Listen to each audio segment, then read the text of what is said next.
Prime Minister has admitted his country is arming groups of gangs inside Gaza to fight Hamas, with Benjamin Netanyahu even saying he sees nothing wrong with that.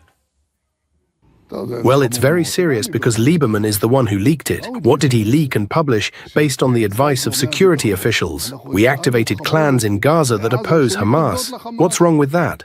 It's purely a good thing. It only saves the lives of IDF soldiers, but publishing this information benefits Hamas only. Yet Lieberman doesn't care.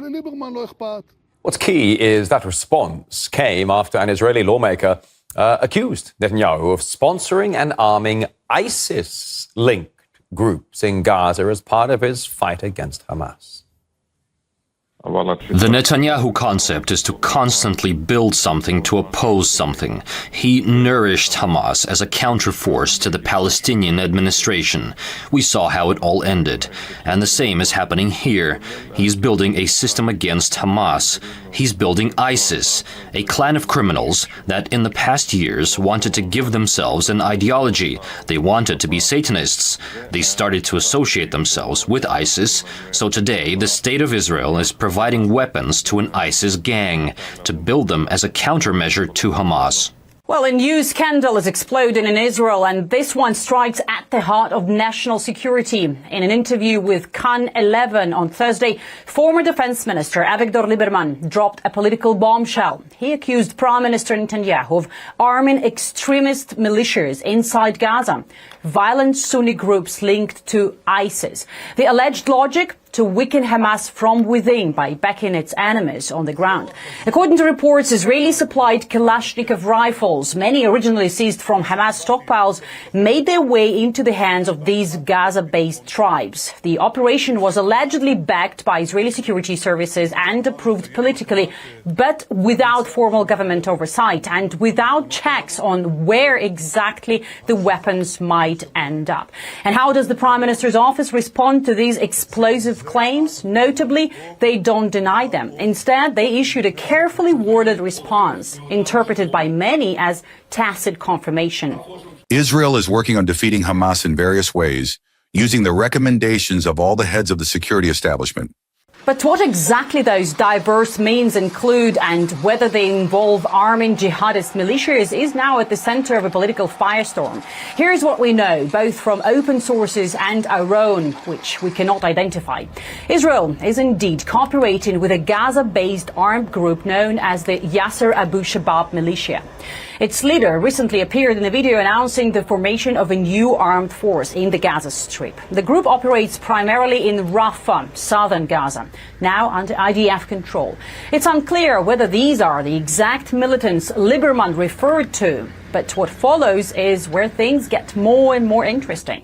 Palestinian sources allege that Abu Shabab's group is cooperating not only with Israel, but also with the Gaza Humanitarian Foundation, the logistics contractor behind the new US-backed aid initiative. In just 8 days, it delivered over 7 million meals into Gaza, starving Gaza. But the operation's been marred by deadly incidents. As you remember, we have been covering them. At least 2 shooting episodes near aid lines this week left dozens dead. It remained unclear who fired the shots. Hamas blamed Israel. The Israeli army admitted firing in just one case, but didn't confirm any casualties. They released drone footage to clear their name, showing masked gunmen walking through the crowd, by the way, in areas supposedly secured by Israel and its US partners, suggesting Hamas is obstructing access to food. In the most recent statement, the army repeated this narrative, citing local residents inside Gaza. But now, with new claims surfacing about Israeli-linked militias operating inside Gaza, the picture becomes more complicated. And here's a chilling possibility. Could the gunmen seen near the food lines be part of this same armed group Israel is now cooperating with? We can only speculate. Lieberman, meanwhile, isn't backing down. Already after the interview, he posted this blistering statement online. Take a listen. The Prime Minister, during the events of October 7, learned nothing and still continues with the same concept that led us to the greatest massacre in the country's history. Netanyahu nurtured Hamas for years and refused to listen to me when I said that by doing so, he was seriously harming the security of the State of Israel. Currently, he is repeating the exact same mistake and transferring weapons to ISIS-affiliated clans in Gaza. It's a strong critique, not just of Netanyahu's tactics, but of the entire doctrine of proxy warfare that time and again has blown up in the faces of those who used it. And the parallels are hard to ignore. In the 1980s, Israel quietly supported the rise of Hamas in Gaza, seeing it as a counterweight to the Palestinian Liberation Organization. And that strategy, as we all know, backfired catastrophically. Hamas grew, turned on Israel, and ultimately led the October 7th attacks. And Lieberman is not the only one. Other prominent opposition voices joined the warning. Netanyahu, who transferred billions to Hamas in suitcases of cash, out of the mistaken concept that Hamas is an asset and that it will end in disaster, is now promoting a new dangerous concept, arming a Gazan militia with ties to ISIS. Netanyahu is dangerous to Israel's security.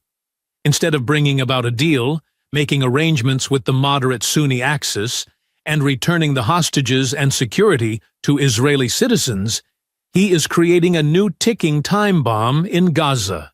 After Netanyahu finished handing over millions of dollars to Hamas, he moved on to supplying weapons to groups in Gaza affiliated with ISIS, all improvised, with no strategic planning, and all leading to more disasters. Weapons that enter Gaza will eventually be turned against IDF soldiers and Israeli civilians. Hamas also reacted, saying Lieberman's statement reveals a dangerous truth about Israel that aims to create a state of security and spread chaos in Gaza. Take a listen. The statements by the chairman of the Yisrael Beitenu party, Avigdor Lieberman, reveal an irrefutable and dangerous fact, which is the arming by the Israeli occupation army of criminal gangs in Gaza, with the aim of creating a security and community chaos, and marketing the occupation's projects to engineer starvation and organize theft of humanitarian aid. Now, critics say the government is repeating history, even if the goal is to break Hamas, arming fringe factions and flooding the strip with weapons is a gamble that could spiral out of control for sure. There is the moral and political cost of fighting terror with terror. From U.S. support for the Mujahideen in the 80s to Israel's early tolerance of Hamas, history shows again and again arming extremists for short-term gain leads to long-term chaos. And tonight, it's not just Netanyahu's actions under scrutiny, it's his judgment.